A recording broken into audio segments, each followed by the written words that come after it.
अल्हम्दुलिल्लाहि रब्बिल आलमीन वस्सलातु वस्सलाम अला सय्यदिल मुरसलीन अम्मा बाद फ़ाऊज़ु बिल्लाहि मिनश शैतानिर रजीम बिस्मिल्लाहिर रहमानिर रहीम। अस्सलामु अलैकुम व रहमतुल्लाहि व बरकातुहू। Dear students, today we will study passive voice and narration for class metric. I hope that you have your pencil, notebook, stationery. If you do not have, collect it quickly. Good. Now I hope you would be ready to start the lesson. Before starting the lesson, we'll recite this dua to get help in studies. So, you are going to repeat these words of dua with me. As-salatu was-salam alayka ya Rasulallah wa ala alika wa ashabika ya Habiballah. Rabbi zidni ilma. अस्सलातु वस्सलाम अलैका या नबी अल्लाह वाला आलिका वस्हाबिका या नूर अल्लाह। So dear students, now we are going to start our class. So as you know that before starting our class we discussed our SLOs. So SLO means student learning outcomes. Means those students are going to attend this class, they will get these things which you can see on your screen. Narration and passive voice means they will learn rules. Today we are going to talk about very important rules, okay, of narration and passive voice. Okay, so SLO is written here. Students will be able to understand rules of narration and passive voice, inshallah Azawajal. So let's start our first topic. So now first topic is coming on your screen. It's narration. Okay, so when you hear the word narration, what comes in your mind? Okay, means if I ask you why do we use them, what is this, how would you respond, how would you answer? I know every student understand this and they practice, but when the time comes to tell, we do not have the accurate word to describe. Okay, so remember this, narration is the word which is extracted from narrate. Narrate इन उर्दू भी से बयान करना, किसी भी वाक्य को, किसी की बात को बयान करना, सही। तो नरेशन इज़ व्हाट, बयान, किसी की बात को बयान करना, किसी वाक्य को बयान करना, ये नरेशन है। नरेशन हम यूज़ किस चीज़ के लिए करते हैं? वाक्य वगैरह बयान करने के लिए, कमेंट्रीज़ में इस्तेमाल होता है। और ये जब हम किसी की बात बताते हैं, ठीक है। तो अभी हम देखते हैं कि यूजेज ऑफ नरेशन क्या है। It is use to narrate, यानी कि बयान करने के लिए हम इसको इस्तेमाल करते हैं। It is use to narrate. Second thing, to convey someone's message, किसी का मैसेज कन्वे करना हो, किसी ने कोई बात कही हो, हम उस बात को आगे बताते हैं, किसी का मैसेज कन्वे करते हैं। जैसे कि हम फरमाने आला हज़रत, फरमाने अमीर अहले सुन्नत हम बयान करते हैं, लोगों को बताते हैं कि भाई अमीर अहले सुन्नत ने ये फरमाया, ठीक है। इसलिए हम इसको इस्तेमाल करते हैं, ठीक है। तो ये अब याद रहना चाहिए, it is use to narrate and to convey someone's message. So if we talk about direct and indirect narration, तो सबसे पहले तो हमें ये देखना होगा इन दोनों में फ़र्क क्या होता है, डायरेक्ट नरेशन क्या होती है, इनडायरेक्ट नरेशन क्या होती है। देखिए, जब भी हम बात करते हैं, ये तो हमने सीख लिया कि नरेशन क्या है, बयान करना या किसी के मैसेज को कन्वे करना। But there are two ways to convey message, okay, to narrate. There are two ways, first is direct and second is indirect. तो इन दोनों का फ़र्क पहले हमें तो सीखना है कि इन दोनों में फ़र्क क्या है। सही, तो लेट्स सी डिफरेंस। ओके, तो डिफरेंस देखते हैं इसका क्या है।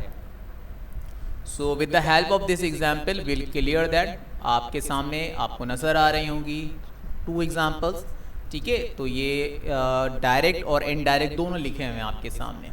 सही, देखें, हम जब किसी की बात को बताते हैं किसी को कि फला ये कहता है, जैसे कि मैंने लिखा है यहाँ पर, he says I am brave, he says I am brave, वो कहता है मैं बहादुर हूँ। तो एक तरीका तो ये है कि मैं किसी को बताता हूँ नाम लेके कि जैद कहता है मैं बहादुर हूँ। एक तरीका तो ये है कि मतलब मैं उसके अल्फाजों में कोई तब्दीली ना करूँ।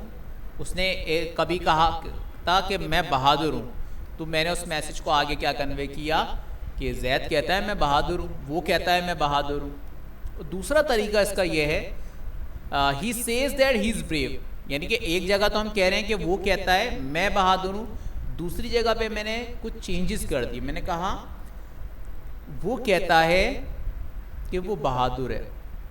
अब यहाँ पर दूसरा तरीका हमने जब लिया तो उसमें हमने कुछ चेंजेस कर दी, यानी कि हमने उसमें बताया कि मैं का वर्ड, क्योंकि मैं के बजाय वो कहेंगे क्योंकि वो कह रहा था। सही, तो ये इनडायरेक्ट वे है और ये दोनों ही तरीके हम इस्तेमाल करते हैं बोलने में, उर्दू में भी करते हैं, इंग्लिश में भी करते हैं। सही, तो इन दोनों का फ़र्क क्या है कि जब हम किसी की बात में कोई चेंज ना करें, बिल्कुल सेम मैसेज आगे कन्वे कर दें, इट इज़ डायरेक्ट नरेशन। और इनडायरेक्ट क्या है कि जब हम उसके अंदर कुछ तब्दीली करते हैं मौके की मुनासबत से सही तरीके से। तो इसके लिए इसके कुछ रूल्स होते हैं, कुछ तरीक़ेकार हैं, वो हम सीखेंगे। तो सबसे पहली बात यहाँ पे है how to convey direct to indirect narration. सही, देखें, ये एग्जामिनेशन पॉइंट ऑफ व्यू से भी बहुत इंपॉर्टेंट टॉपिक है। ये आपका पीछा कभी भी नहीं छोड़ेगा। मतलब ये आप मैट्रिक में हो, फर्स्ट ईयर में जाएं, सेकंड ईयर में जाएं, यहाँ तक कि आप बीकॉम में पहुँच जाएं, आप बीएससी करें, तो वहाँ इंग्लिश कंपलसरी सब्जेक्ट है, वहाँ पर आपको ये चीज़ें मिलेंगी ही मिलेंगी। तो मतलब आपने इनको हमेशा, अगर एग्ज़ाम में अच्छे नंबर आपने लेने कि आपके नंबर ये ज़ाया ना हो कुछ गलतियाँ वगैरह करने की वजह से, तो इन रूल्स को पक्का पक्का आप याद कर लें। तो ये कोई मुश्किल रूल्स नहीं हैं, दे आर वेरी इजी पीजी। Okay, so there are 5 rules which you can see on your screen. So rule number 1, सही है, रूल नंबर 1 क्या है, दैट रिप्लेसेस कॉमा। तो भाई पहला जो रूल है उसमें क्या बताया गया, पहली बात कि दैट जो है वो कॉमा को रिप्लेस कर लेता है। सही, तो आपने देखा होगा पिछले हमारे एग्जाम्पल में आपने कुछ कॉमास, कुछ इन्वर्टेड कॉमास, ये सब चीज़ें लगी हुई देखी होंगी। उम्मीद है कि आप इन सब चीज़ों के नाम जानते होंगे। सही, तो ये आप को आगे भी दिखाया जाएगा। दैट रिप्लेसेस कॉमा कैसे होता है ये भी हम आपको बताएंगे। सही, तो कॉमा हटा दिया जाता है और उसकी जगह दैट लगाया जाता है, यानी कि उसको रिप्लेस कर लेता है। और दूसरा काम हम क्या करते हैं, inverted commas are removed. Inverted commas तो ख़त्म हो जाते हैं, वो मतलब रहते ही नहीं हैं, कॉमा की जगह दैट आ जाता है और इन्वर्टेड कॉमास ख़त्म हो जाते हैं। दूसरा रूल, प्रोनाउन चेंजेस। ये प्रोनाउन चेंजेस वही था, देखें जैसे आई की जगह हम ही लेकर आए थे, ठीक है। तो यानी कि प्रोनाउन को चेंज करना मौके की मुनासबत से इसके रूल्स होते हैं, वो अभी मैं आपको दिखाऊंगा कि कैसे होंगे। सही, तो अभी तक हमने 2 रूल्स देखे कि एक रूल क्या कि दैट कॉमा की जगह आया और इन्वर्टेड कॉमास हट गए, देन प्रोनाउन चेंजेस। थर्ड है टेंस चेंजेस। ये टेंसेस में भी हम चेंजेस करते हैं इसके, लेकिन सिर्फ रिपोर्टेड स्पीच में करते हैं, ठीक है।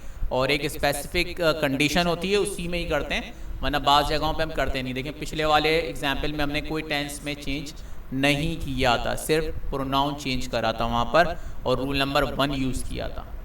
सही। अच्छा भाई, चेंजेस इन एडवर्ब। ये चेंजेस इन एडवर्ब क्या है कि जैसे प्लेस हो, टाइम हो, उनको हम चेंज करते हैं। सही, क्योंकि जब हम मैसेज किसी का कन्वे करते हैं तो बात जो है वो पुरानी हो चुकी होती है या बहुत सारी कुछ में कंडीशंस आ जाती हैं, जिसकी वजह से हमें एडवर्ब में प्लेस में ये हमें चेंजेस करनी पड़ती है, यानी कि यहाँ की जगह वहाँ हो जाता है। मतलब इस तरह की चीज़ें अभी हम आपको आगे दिखाएंगे भी है। अदर चेंजेस, ये अदर चेंजेस क्या है? ये छोटे छोटे वर्ड्स होंगे, यानी कि जैसे टुडे हुआ, दिस हुआ, दैट हुआ, ये छोटे छोटे चेंजेस हमारे पास अभी आएंगे तो वो हम करेंगे। ठीक है, तो कुल मिला के जो इसके रूल्स हैं वो 5 हैं, लेकिन जो सबसे ज़्यादा सीखना है, जो उस पर फोकस करना है, वो हमारे रूल नंबर 2 और 3, क्योंकि यही स्टूडेंट्स अगर सीख जाते हैं तो उनको डायरेक्ट इनडायरेक्ट नरेशन बिल्कुल समझ में आ जाता है और वो आसानी से इसको कन्वर्ट कर लेते हैं।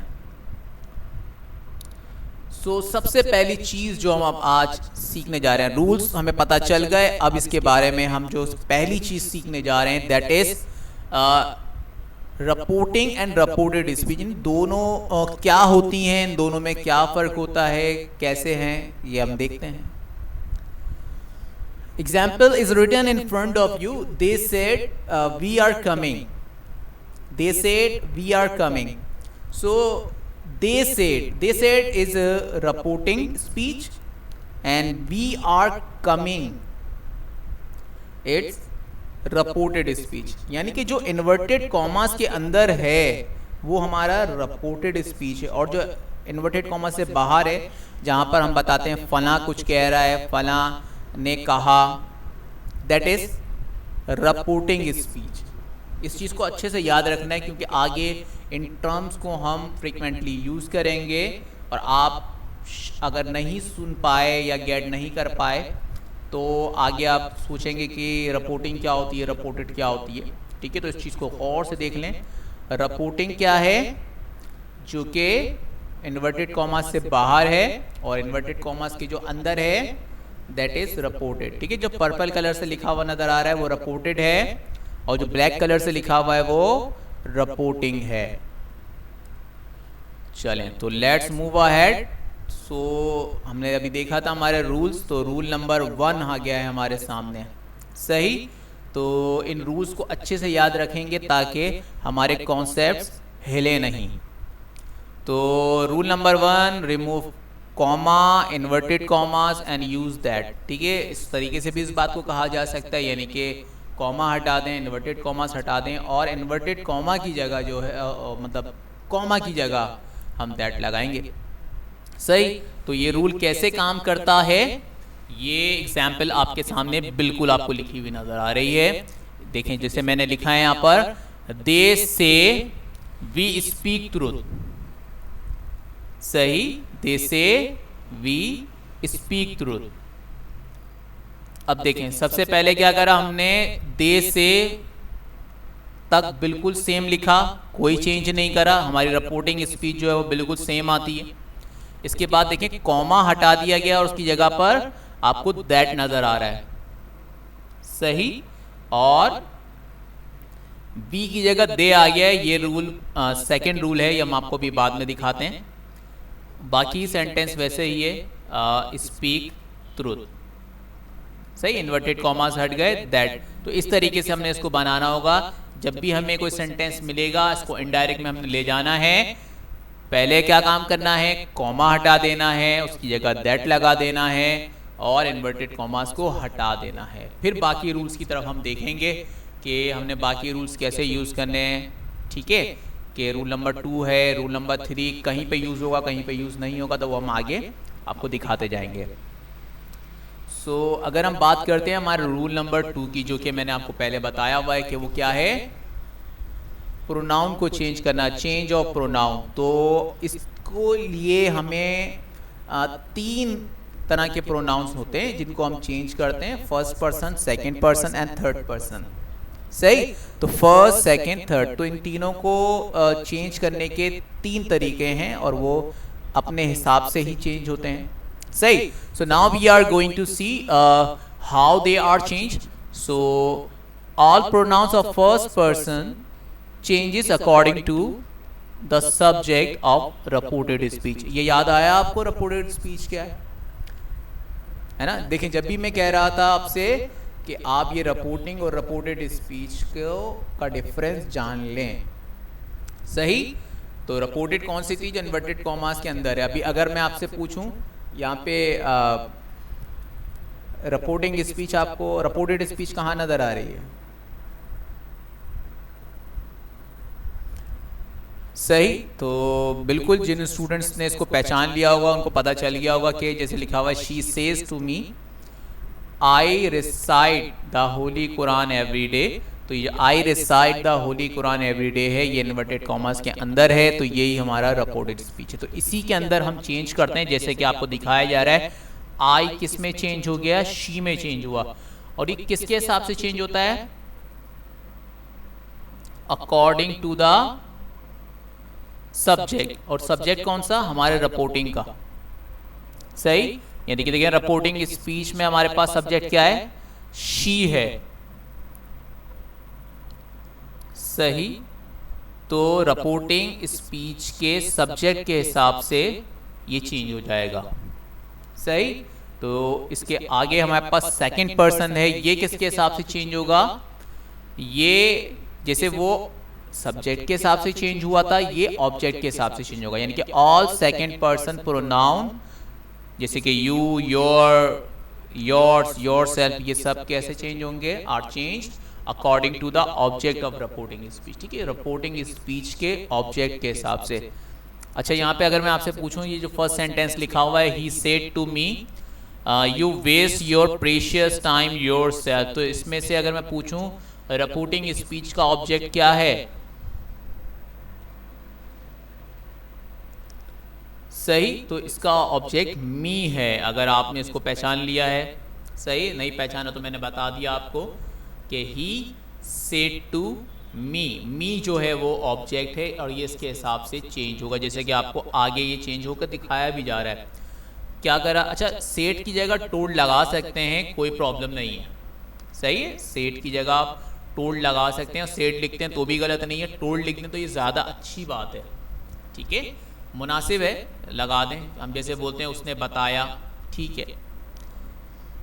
She told me that I, देखें अब यहाँ पर आई आया, यू की जगह आई आया, क्यों? वहाँ मी था, मी का सब्जेक्टिव क्या है? आई आ गया, ठीक है, वेस्टेड। अच्छा, यहाँ पे सेकंड फॉर्म यूज़ किए, ये अगला रूल है, हम आपको बाद में बताते हैं। माई प्रीशियस टाइम, देखें योर की जगह माई आ गया, देखें फर्स्ट पर्सन आ गया, क्यों? वहाँ पे ऑब्जेक्ट के हिसाब से आया है, सही। इस चीज़ को समझ लें ताकि आगे आपको भी आसानी हो, आगे हम और भी रूल्स आपको दिखाते जाएंगे। लास्ट हमारे पास थर्ड पर्सन है, ये किसके हिसाब से चेंज होगा? ये आपको चेंज ही नहीं करना है, सही। तो ऐसे याद रखेंगे इसको कि ये आपने चेंज ही नहीं करना। अच्छा, अब ये आप हो सकता है शायद दिमाग में आपके ये बात आ रही हो कि हम ये कैसे याद रखेंगे, फर्स्ट पर्सन सेकंड पर्सन को हम कैसे चेंज करेंगे, किसके हिसाब से? ऑब्जेक्ट के हिसाब से सब्जेक्ट। हो सकता है दिमाग के अंदर थोड़ा सा ऐसी बातें आ रही हूँ, तो मैं आपको एक चीज़ बताता हूँ, बड़ी आसान सी है। SON सन, SON सन, ठीक है, ये वर्ड आपने याद रखना है जब भी आप ये प्रोनाउन चेंज करने जाएं, ठीक है। SON son, S for according to subject, यानी फर्स्ट पर्सन है अकॉर्डिंग टू सब्जेक्ट, ठीक है। O मतलब अकॉर्डिंग टू ऑब्जेक्ट और N मतलब नो चेंज, ऐसा तो अब याद रहेगा ना। यानी कि प्रोनाउन को जब आप चेंज करने जाएं तो इस वर्ड को याद कर लें, सन, SON सन, जिसको बेटा बोलते हैं उर्दू में, ठीक है। तो आप इसमें ये चीज़ याद रखेंगे, SON यानी कि first person according to subject, second person according to object and third person no change, सही। तो कुछ हमारे पास प्रोनाउन चेंजेस का एक चार्ट हमारे सामने नज़र आ रहा है, ये आपकी आसानी के लिए लगाया गया है ताकि आप देख लें कि कौन सा जैसे सब्जेक्ट लिखा हुआ है, सब्जेक्ट प्रोनाउन, ये सब्जेक्टिव प्रोनाउन आपके सामने लिखे हुए I you we, first person singular, first person second person, फिर है फर्स्ट पर्सन प्लूरल। सही। अच्छा ये देखें, तो आपने इस तरह के प्रोनाउंस को यूज़, ठीक है, तो आप देख सकते हैं आपकी बुक के अंदर चार्ट भी मौजूद होगा। सही है, प्रोनाउन का वहाँ पे कॉलम्स बना के लिखा गया है ये। सही। अच्छा भाई, तो नेक्स्ट हम लोग देखने जा रहे हैं टेंस चेंजेस। अब ये टेंस चेंजेस बड़ा इंपॉर्टेंट रूल है। सही है। अच्छा ये अप्लाई कब होता है? ये हर वक्त अप्लाई नहीं होगा। सही है, बाद सेंटेंसेस के अंदर हम लोग टेंस चेंज करेंगे ही नहीं। कब नहीं करेंगे भाई? अब ये याद करने वाली बात है, ये पॉइंट हो सके तो आप अपने पास लिख लें। यानी कि when reporting speech is in present और फ्यूचर, यानी कि रिपोर्टिंग स्पीच अगर प्रेजेंट और फ्यूचर में है, यानी कि ही सेज है या ही विल से है, there will not be any change in reported speech in tenses. सही। यानी कि अगर प्रेजेंट और फ्यूचर में आपकी रिपोर्टिंग स्पीच है तो टेंस चेंजेस वाला रूल आपने अप्लाई करना ही नहीं है, आपने उसका टेंस चेंज करना ही नहीं है। सही। आप टेंस चेंज कब करेंगे? अब आप दूसरा पॉइंट ये अपने पास लिख लें, वो कब होगा? When reporting speech in past, यानी कि जब हम देखेंगे he said लिखा हुआ है, then we will do changes, otherwise not. Okay, so tense changes का चार्ट आपके सामने आता जा रहे हैं, आप देखते जाइएगा। प्रेजेंट इंडेफिनेट चेंज होगा पास्ट इंडेफिनेट में, प्रेजेंट कंटिन्यूस चेंज होगा पास्ट कंटिन्यूस में, प्रेजेंट परफेक्ट चेंज होगा पास्ट परफेक्ट में, और प्रेजेंट परफेक्ट कंटिन्यूस चेंज होगा पास्ट परफेक्ट कंटिन्यूस। इसको याद रखने का बहुत आसान सा तरीका है, प्रेजेंट वाला पास्ट में चला जाता है। सही है, ऐसे याद रख लेंगे, बहुत ही आसान तरीका। क्या इतना ऐसे याद ना करें, ऐसे याद कर लें भाई, जो प्रेजेंट होगा वो पास्ट में हो जाएगा, प्रेजेंट सिंपल है पास्ट सिंपल हो जाएगा, प्रेजेंट कंटिन्यूस है पास्ट कंटिन्यूस हो जाएगा, ऐसे इसको याद कर लें। सही। बात करते हैं हमारे अब पास्ट वालों की, तो ये पास्ट में क्या करते हैं? पास्ट इंडेफिनेट पास्ट परफेक्ट में जाता है और past continuous past perfect continuous में जाता है। सही। अच्छा, अब इसको ऐसे याद रख लें कि इनडेफिनेट परफेक्ट में जा रहे हैं और कंटिन्यूस परफेक्ट में, यानी कि आपने पास्ट को परफेक्ट में लेके जाना है, और जो पहले से ही परफेक्ट में हो, यानी कि पास्ट परफेक्ट हो या past perfect continuous, has no change. ठीक है, तो इसके अंदर कोई चेंज है ही नहीं। और फ्यूचर का रहा सवाल, तो फ्यूचर में हमने कुछ ज़्यादा चेंजेस नहीं करने, विल की जगह वुड लगाना है, शेल की जगह शुड लगा देना है, कैन की जगह कुड, मे की जगह माइट लगा देंगे। बहुत आसान सा काम है। सही। तो ये हमारे पास ये वाला रूल भी हमने सीख लिया है। तो अब हम मूव करते हैं हमारे अदर चेंजेस, जो मैंने आपको बताए थे। अदर चेंजेस क्या हैं वो हम चेंज करते हैं। देखिए, कुछ हमारे पास वर्ड्स हैं जिनको हम डायरेक्ट से इनडायरेक्ट में जाते हुए चेंज करते हैं। जैसे येस्टरडे हो जाता है डे बिफोर। सही। टुडे हो जाता है that day, tomorrow next day, here there हो जाता है, और दिस दैट हो जाता है। सही। तो हमारे पास कुछ और भी वर्ड्स लिखे हुए हैं, ये सब आपने ऐसे ही देखकर याद कर लेने हैं। सही। तो इन रूल्स को अच्छे से पक्का पक्का याद कर लेना। जो हमारा आज का SLO है, इन रूल्स को हमने याद करना है, इन रूल्स को हमने सीख लेना है। ठीक है, तो अब हम मूव करने जा रहे हैं। We are going to move towards our next topic, passive voice. ठीक है, हमने नरेशंस के रूल्स सीखे, and now we are going to move towards passive voice. Passive voice क्या है? देखिए, पैसिव जो वर्ड है इसका मतलब क्या होता है? पैसिव, जैसे हम किसी शख्स को बोलते हैं you are very passive, you are very passive, मतलब क्या होता है इसका? It means that that person is not active. तो एक्टिव का ऑपोजिट पैसिव होता है। सही है, यानी कि सुस्त। तो ये सुस्त क्यों है भाई? यहाँ पर सब्जेक्ट जो है वो सुस्त होता है। वो हम आपको बताएंगे जब आप डेफिनेशन वगैरह बताते हैं इसकी, तो हम आपको दिखाते हैं। लेकिन अभी इस चीज़ को याद रखें कि पैसिव जो वर्ड इसका मतलब होता है लेजी, सुस्त, ठीक है, काहिल, इस तरह के वर्ड्स यूज़ होते हैं इसके लिए, ठीक है। तो यहाँ पे क्योंकि सब्जेक्ट काम नहीं करता, बिल्कुल पैसिव होता है।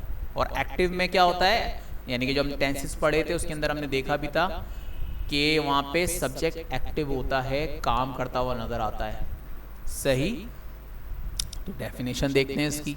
It is use when object is more important then subject, यानी कि जब हमारे पास ऑब्जेक्ट ज्यादा अहम हो जाता है सब्जेक्ट से, ठीक है। इसकी मिसाल ऐसी है, जैसे मैं कहता हूं, जैसे मैं बोलता हूं कि भाई असलम ब्रोक गिलास, ठीक है। जैसे कि असलम ने गिलास तोड़ा। अब यहाँ पे क्या है, एक्टिव सेंटेंस है, सब्जेक्ट एक्टिव है, इसीलिए असलम का कसूर भी ज्यादा नजर आ रहा है ना, क्योंकि एक्टिव है, वो तोड़ दिया गिलास उसने, भाई शिकायत लग रही है एक तरह की, बताया जा रहा है असलम ने गिलास तोड़ दिया। और अगर जब हम इसका पैसिव बनाते हैं ना, तो उसमें क्या होता है, गिलास was broken by Aslam, Aslam से गिलास टूट गया। सुनने में कैसा लग रहा है, असलम ने गिलास तोड़ दिया और असलम से गिलास टूट गया। दोनों जुमलों में फर्क है ना। मतलब एक जगह पे हम उसका कसूर दिखा रहे हैं, मतलब जोर दे रहे हैं किस पे, सब्जेक्ट पे दे रहे हैं कि भाई असलम ने ये काम किया है, यही एक्टिव है सेंटेंस के अंदर असलम, ठीक है। और वहाँ पे क्या है, उसको पैसिव बना दिया, एंड में लेगा बाय असलम, असलम से टूट गया, ठीक है। ये गिलास असलम से टूट गया, तो मतलब कसूर नहीं है इसका, मतलब इसको अनइम्पॉर्टेंट कर दिया। सही, तो ये चीज़ें कैसे होती हैं, बड़ी अच्छी मतलब यूज़ होता है इसका। हम इसको लैंग्वेज में इसको यूज़ करते हैं तो हमारी लैंग्वेज और अच्छी होती है। स्पीकिंग के अंदर जब हम इनको यूज़ करते हैं, यानी कि जहाँ पैसिव की ज़रूरत है वहाँ हमको लेकर आएँ, ना कि हम वहाँ पे एक्टिव ही यूज़ करें। लेकिन वरना फिर ऐसे ही होगा, जहाँ पे बोलना चाहिए था पैसिव, वहाँ पे एक्टिव बोल दिया, असलम ब्रोक गिलास, तो असलम शक्ल देख रहा होगा उस वक्त आपकी।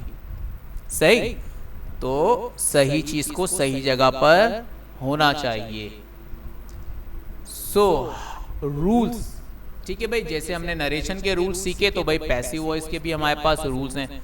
सही है, तो पैसिव वॉइस के रूल्स कितने हैं, तो अभी आप अपनी नोटबुक निकालें, पेंसिल अपने हाथ में लें and start writing. Okay, there are 5 rules. So now you can see on your screen. तो आपको ऐसे हो सकता है ये देख के बोल रहे हो इसमें सर हम 5 रूल्स कैसे निकालें, तो पहले मैं आपको 5 रूल्स बता देता हूँ। सही है, तो 5 rules. Number 1, object replaces subject. जैसे कि आपको नजर आ रहा है, जैसे सेंटेंस लिखा हुआ है, डॉग चेस्ड द कैट। सही, तो यहां पर क्या हुआ, जहां पे द डॉग लिखा हुआ था उस जगह पर क्या आ गया, द कैट आ गया, यानी कि पहला रूल अप्लाई हो गया, है ना। ऑब्जेक्ट रिप्लेसेस सब्जेक्ट, ऐसा ही होता है और हो गया, ठीक है भाई, कैट पहले आ गया।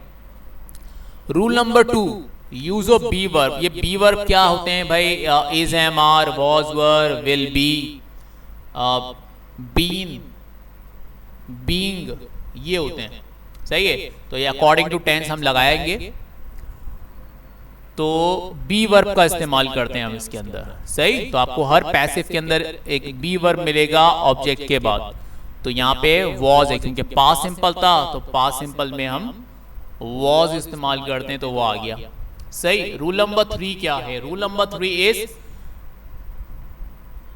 Always we use third form of verb. सही, तो यहाँ पे third form of verb use कर दी गई है, आपको नजर नहीं आ रही होगी क्योंकि सेकंड और थर्ड फॉर्म एक ही स्पेलिंग है दोनों की, इसी वजह से। सही, वरना वैसे ये थर्ड फॉर्म है, ठीक है भाई। तो always third form is use. Rule number 4 क्या है भाई, रूल नंबर 4 है बाय। बाय लिखते हैं हम कहाँ पे, verb, third form of verb के बाद। और लास्ट रूल है डूअर। डूअर यानी कि हमारा सब्जेक्ट जो कहाँ चला जाता है, बिल्कुल लास्ट में आ जाता है। सही है, तो 5 रूल्स हो गए, यानी कि object replaces subject, be form is used, then always we use third form of verb, number 4 use of by, and number 5 doer goes in the end. So इसका एक फॉर्मूला बन जाता है जो कि तमाम टेंसेस में, तमाम टेंसेस का मतलब यहाँ पे 8 टेंसेस होंगे, सही। यहाँ पर हम फ्यूचर कंटिन्यूस और परफेक्ट कंटिन्यूस के तीनों, यानी कि present perfect continuous, past perfect continuous और फ्यूचर परफेक्ट कंटिन्यूस का पैसिव नहीं बनाते हैं, सही। तो इन 4 को अगर हम हटा दें तो हमारे पास कितने बचते हैं? 8। उन 8 के लिए फॉर्मूला क्या है? वही देखें, रूल्स अगर आप अपने माइंड में लेकर ना उसी के हिसाब से, first object plus be form, third form of verb plus by, then doer, सही। इस तरीके से हम फॉर्मूला याद करेंगे, यानी कि रूल्स को ज़हन में रखते हुए, और फिर हम इनको यूज़ करेंगे। तो अब हम इनको यूज़ करके इनकी कुछ एग्जांपल्स भी देख लेते हैं, सही। तो सबसे पहले पास्ट की एग्जांपल्स डाली गई हैं आपके सामने, तो देखें भाई क्या होता है। जैसे लिखा आई मेट हिम येस्टरडे, मैं उससे मिला था, सही। So he was made by me yesterday, ठीक है, वही रूल्स फॉलो हुए, ठीक है। सब्जेक्ट की जगह पर ऑब्जेक्ट आया, बी वर्ब आया, देन बाय, और फिर एंड में डूअर हो गया। अच्छा अब एक चीज देखें, ये आई जो है एंड में गया तो कहाँ क्या हुआ? मी में तब्दील हो गया। तो इसका मतलब क्या है कि जो डूअर हुआ करेगा हमारे पास, ये ऑब्जेक्टिव शेप में हुआ करेगा।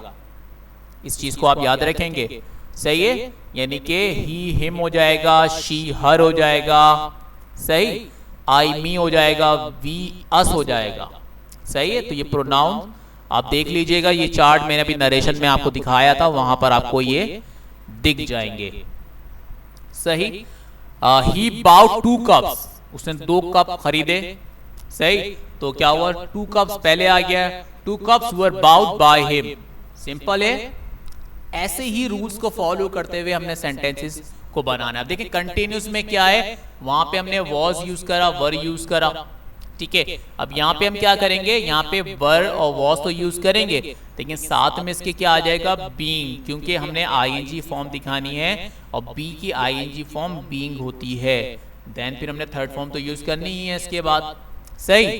तो ही वॉज डूइंग सम्स कर रहा था, तो sums were being done by him, सही। आई वॉज टेकिंग एक्सरसाइज, अच्छा देखें यहाँ पे टेकिंग एक्सरसाइज का मतलब होता है एक्सरसाइज करना, ये कोलोकेशन है, ठीक है। तो इसको ऐसे इस्तेमाल करते हैं, वो जैसे वो वर्जिश कर रहा था, वो कसरत कर रहा था, तो हम उसके लिए यूज करते हैं he was taking exercise, so exercise were being taken by me, सही है। Had he burn this paper, तो ये इंटेरो फॉर्म में लिखा हुआ है, had this paper being burn by him, intero होगा, इंटेरो में ही लेके जाएंगे, मतलब चेंज नहीं करेंगे, सही। He had finished the work had been finished by him, सही। तो सिंपल रूल्स हैं जिन्हें हम अपने माइंड में रख लेंगे, तो it will help us to make passive voice, सही। इसी तरीके से हमारे पास और भी टेंसेस की कुछ एग्जांपल्स हैं, सही है, जो आपने क्या करनी है, देखनी है, पढ़नी है, सही है। जैसे प्रेजेंट सिंपल की मिसाल लिखी हुई है, I make a cake is made. अच्छा अब देखें यहाँ पे बाय नहीं लगाया गया, बाय के बाद, सही है। तो ये रूल्स मैंने कन्वर्ट करने के लिए आपको बताए हैं, वरना वैसे पैसिव के अगर हम मेन कंपोनेंट देखें, मेन एलिमेंट देखें, तो पैसिव कितनी चीज़ों से बन जाता है? सिर्फ 3 से, object, be form, third form, तीनों चीज़ें मौजूद हैं, पैसिव कहलाएगा, सही है। बाय मी और डूअर हम तब लगाएंगे जब हमें मायने देने हो, जैसे हम बोलते हैं गिलास टूट गया, ठीक है, यहाँ तक हम बोलेंगे गिलास वॉज ब्रोकन। लेकिन अगर हमें ज़रूरत है किससे टूट गया भाई, तो हमने वो ने जैसे बताया था असलम से टूट गया, तो गिलास was broken by Aslam, okay. I hope these rules you would learn, ठीक है। तो 5 rules we have in passive voice, 5 rules we have in narration, very good। तो मैं आपको समराइज कर देता हूं ठीक है, तो आज हमने क्या सीखा? आज हमने पैसिव वॉइस और नरेशन के रूल्स सीखे। ठीक है, नरेशन के हमारे पास जो रूल्स हैं वो क्या हैं?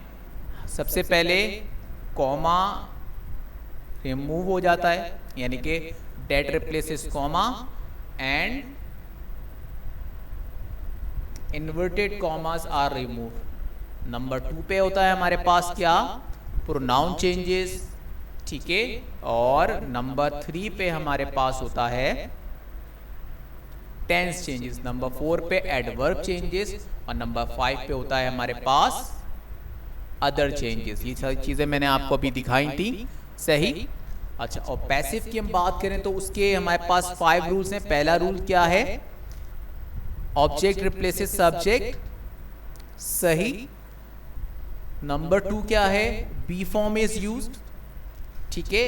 Number 3 use of third form.